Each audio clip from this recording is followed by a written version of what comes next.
जय श्री श्याम, जय बागेश्वर धाम। बालाजी महाराज की कृपा हम सब पर बनी रहे। बच्चों के रिश्ते तो बहुत आ रहे हैं, लेकिन कहीं भी कोई बात नहीं बन पा रही, बात पक्की नहीं हो पा रही।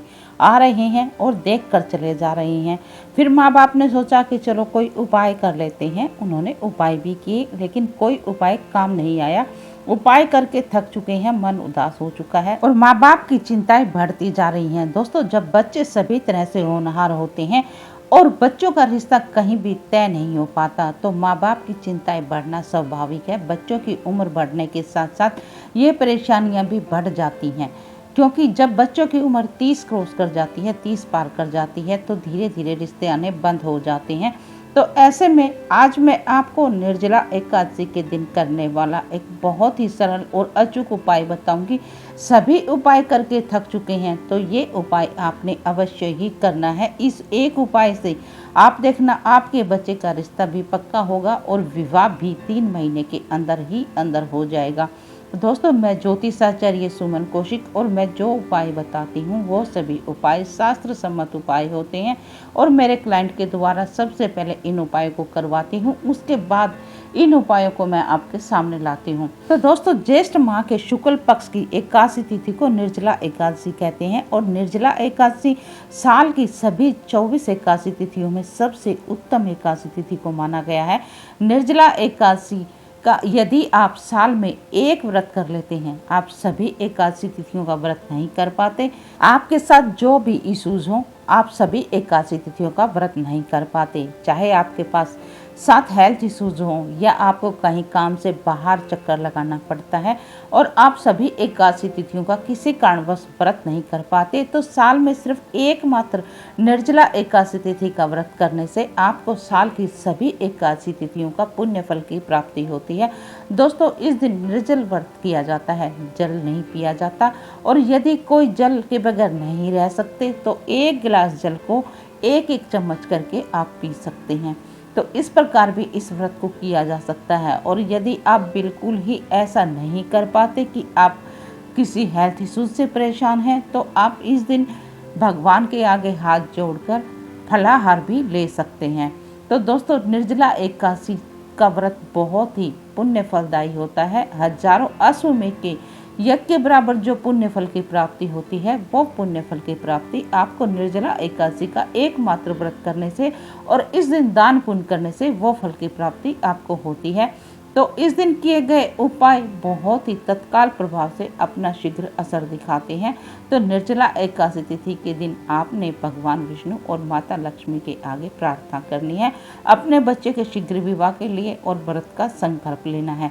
और यदि आप व्रत नहीं कर सकते तो भी आप इस उपाय को कर सकते हैं, क्योंकि निर्जला एकादशी या चाहे कोई भी एकादशी तिथि हो, भगवान विष्णु और माता लक्ष्मी को समर्पित होती है। तो इस दिन आपने क्या उपाय करने हैं, चलिए सबसे पहले मैं आपको वो बता देती हूँ। तो निर्जला एकादशी तिथि के दिन आपने नहा धोकर सबसे पहले पीले रंग के वस्त्र धारण करने हैं और यदि आप पीले रंग के वस्त्र धारण नहीं कर सकते तो आप कोई भी क्रीम या सफ़ेद रंग का वस्त्र धारण कर लें। तो इस बार निर्जला एकादशी 6 जून शुक्रवार के दिन पड़ेगी और इसका समापन 7 जून सुबह 4:27 पर होगा। तो आपने शुक्रवार के दिन इस उपाय को करना है। तो शुक्रवार के दिन आपने सफ़ेद रंग के या क्रीम कलर के वस्त्र धारण किए हैं तो भी आप या पीले रंग का कोई ना कोई वस्त्र अपने साथ अवश्य ही रखें, चाहे वो रुमाल हो। और यदि आपके पास रुमाल नहीं है तो आप पीले रंग का कोई धागा ही अपने पास क्यों ना रख लें। आपने पीले रंग का कलावा या फिर धागा अपने हाथ पर बांध लेना है इस उपाय को करते समय।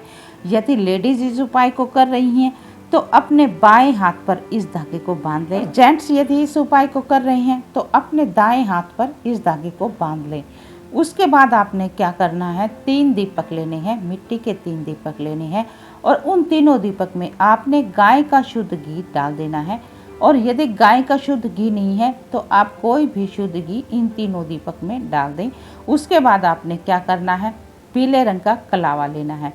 पीले रंग के कलावा लेकर आपने क्या करना है, उस कलावे से 3 बत्तियां बना लेनी है और 3 बत्तियां बनाकर आपने इन तीनों दीपक में रख देनी है। उसके बाद आपने क्या करना है, 3 इलायची लेनी है। 3 इलायची लेनी है और तीनों इलायची आपने तीनों दीपक में रख देनी है। ये सब प्रक्रिया करते समय आपने अपने बच्चे के शीघ्र विवाह की कामना करते हुए भगवान विष्णु और माता लक्ष्मी के आगे अपने बच्चे के शीघ्र विवाह की कामना करते हुए इन सभी चीज़ों को आपने तैयारी करनी है कि मैं इस उपाय को अपने बच्चे के शीघ्र विवाह के लिए कर रहा हूँ या कर रही हूँ।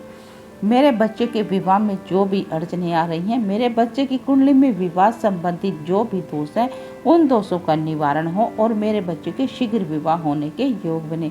इस प्रकार की आपने प्रार्थना करते हुए अपने बच्चे का नाम, गोत्र और माँ का नाम बोलते हुए इस उपाय को करना है। उसके बाद आपने हथेली पर जल लेकर संकल्प करना है कि इस उपाय को जो भी मैं कर रहा हूँ उसको आप सफल बनाएं और मेरे बच्चे के शीघ्र विवाह होने के योग बने। इस प्रकार आपने हाथ जोड़कर भगवान विष्णु और माता लक्ष्मी के आगे प्रार्थना करते हुए इस उपाय की तैयारी करनी है। ये सभी चीज़ें कर ली आपने। तीनों दीपक में शुद्ध घी रख लिया। पीले रंग के धागे से जो आपने बत्ती बनाई थी कलावे से, वो बत्ती रख ली। और यदि आपको पीले रंग का कलावा नहीं मिले तो आपने क्या करना है, थोड़ा सा आपने हल्दी पानी में घोल लेनी है। पानी में घोलकर आपने रुई से बत्ती बनानी है और वो बत्तियाँ तीनों हल्दी में डाल देनी है। वो सूख जाए तब आपने वो दीपक में रख देनी है।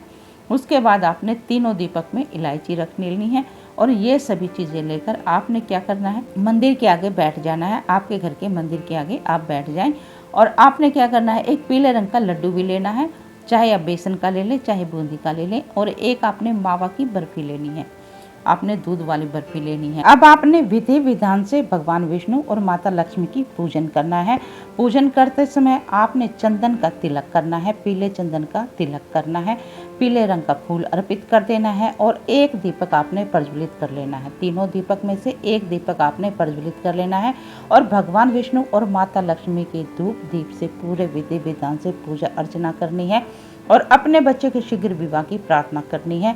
और ओम नमो भगवते वासुदेवाय नमः इस मंत्र का आपने 11 बार जाप करना है और अब विधि विधान से माता लक्ष्मी और भगवान विष्णु को मिठाई का भोग लगाना है। उसके बाद आपने क्या करना है, तो दूसरा दीपक उठाना है और तुलसी मैया के आगे चले जाना है। और भगवान विष्णु और माता लक्ष्मी को तुलसी मैया अति प्रिय होती है, क्योंकि तुलसी मैया जो होती है वो माता लक्ष्मी की बहन होती है। तो वहाँ भी एक दीपक आपने प्रज्वलित कर देना है और हाथ जोड़कर अपने बच्चे के शीघ्र विवाह की प्रार्थना करनी है। आपने 2 दीपक प्रज्वलित कर दिए, अब बचा तीसरा दीपक। इस तीसरे दीपक को आपके घर के आसपास जो भी मंदिर हो वहाँ मंदिर में चले जाना है और मंदिर में जो पीपल का पेड़ हो उस पीपल के पेड़ के नीचे आपने इस दीपक को प्रज्वलित कर देना है। आपने ये तीनों दीपक इस तरह से प्रज्वलित करने हैं और अपने बच्चे के शीघ्र विवाह के लिए प्रार्थना करते हुए वहाँ पीपल के पेड़ के नीचे भी आपने प्रार्थना करते हुए इस दीपक को प्रज्वलित करना है। तो आपने इस प्रकार ये तीनों दीपक 21 दिन तक लगातार प्रज्वलित करने हैं और ओम नमः भगवते वासुदेवाय नमः मंत्र का 11 बार जाप करना है और तीनों जगह ये दीपक प्रज्वलित करने हैं। और इस उपाय के करते समय आप देखना 21 दिन के अंदर ही अंदर आपके बच्चे का रिश्ता भी पक्का होगा और आपके बच्चे के योग्य वर या वधू भी मिलेगी और 3 महीने के अंदर ही अंदर आपके बच्चे का विवाह भी हो जाएगा। दोस्तों, ये उपाय जितना सरल है उतना ही प्रभावशाली उपाय है और यदि इस उपाय के करने के बाद भी उन बच्चों के विवाह में किसी प्रकार की कोई अड़चन या बाधाएं आती हैं तो कमेंट बॉक्स में अपने बच्चे का नाम, date of birth, birth time और बर्थ प्लेस लिखकर अपनी समस्या लिख दें। मैं आपके बच्चे की कुंडली देखकर कोई ना कोई उपाय बताने की अवश्य ही कोशिश करूंगी।